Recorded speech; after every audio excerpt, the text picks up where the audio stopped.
जाने माने इकोनॉमिस्ट और राइटर विवेक देबरॉय गुजर गए हैं। विवेक प्रधानमंत्री मोदी के इकोनॉमिक एडवाइजरी काउंसिल के चेयरमैन भी थे। उन्होंने नई पीढ़ी के लिए सभी पुराणों का अंग्रेजी में आसान अनुवाद भी लिखा है।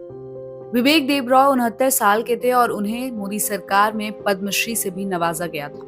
उनके अचानक यूं चले जाने से उन्हें जानने वाले सदमे में हैं। तो आइए चलिए इस वीडियो में विवेक देबरॉय के बारे में सब कुछ जानते हैं। विवेक देबरॉय प्रधानमंत्री मोदी एडवाइजरी काउंसिल के चेयरमैन थे और सितंबर में देबरॉय ने पुणे के Gokhale institute of politics and economics के वाइस चांसलर के पद से इस्तीफा दे दिया था। यही नहीं, विवेक देबरॉय लेखक भी बहुत उम्दा थे। उन्होंने पुराणों का अंग्रेजी में आसान अनुवाद भी कर रखा है। ऐसा उन्होंने नई पीढ़ी के लिए किया था। पीएम मोदी ने विवेक देबरॉय के गुजर जाने पर कहा कि डॉक्टर विवेक देबरॉय जी विद्वान थे, जो अर्थशास्त्र, इतिहास, संस्कृति, राजनीति, अध्यात्म और बहुत कुछ जैसे विविध क्षेत्रों में पारंगत थे। अपने कार्यों के माध्यम से उन्होंने भारत के बौद्धिक परिदृश्य पर एक अमिट छाप छोड़ी है। सार्वजनिक नीति में उनके योगदान से परे उन्हें हमारे प्राचीन ग्रंथों पर काम करने में मजा आया। उन्हें युवाओं के लिए वो सारे ग्रंथों को सुलभ बनाया।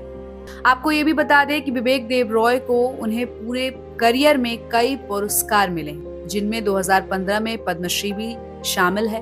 उसके अगले साल यानी 2016 में उन्हें यूएस इंडिया बिजनेस समिट में लाइफ टाइम अचीवमेंट अवार्ड से सम्मानित किया गया।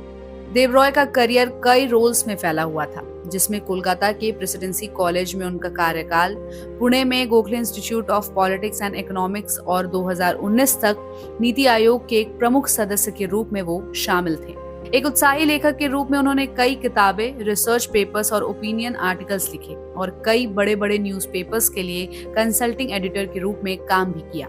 एक और अहम बात जो विवेक देबरॉय के बारे में बतानी जरूरी है वो ये है कि साल 2017 में विवेक देबरॉय एग्रीकल्चरल इनकम पर भी टैक्स लगाने का प्रस्ताव दिया था, जिससे देश में टैक्स पेयर की संख्या को बढ़ाया जा सके। भारत में कृषि से होने वाले आय पर इनकम टैक्स नहीं लगता है, लेकिन नीति आयोग में स्थायी सदस्य के पद पर रहते हुए विवेक देबरॉय ने एक लिमिट से ज्यादा कृषि आय पर टैक्स वसूलने की वकालत की थी। उनके इस बयान से सरकार की बेहद किरकिरी भी हुई और तब तत्कालीन फाइनेंस मिनिस्टर अरुण जेटली को सफाई देने के लिए सामने आना पड़ा। एक और अहम बात यह है कि प्रधानमंत्री के चीफ इकोनॉमिक एडवाइजर के तौर पर विवेक देबरॉय देश को विकसित बनाने की दिशा में तेजी से काम भी कर रहे थे। तो इस खबर पर अपनी राय हमें कमेंट बॉक्स में बताइए और ऐसे ही अपडेट्स के लिए आप देखते रहिए गुड रिटर्न्स। हमारे चैनल को लाइक और सब्सक्राइब करना बिल्कुल भी मत भूलिएगा।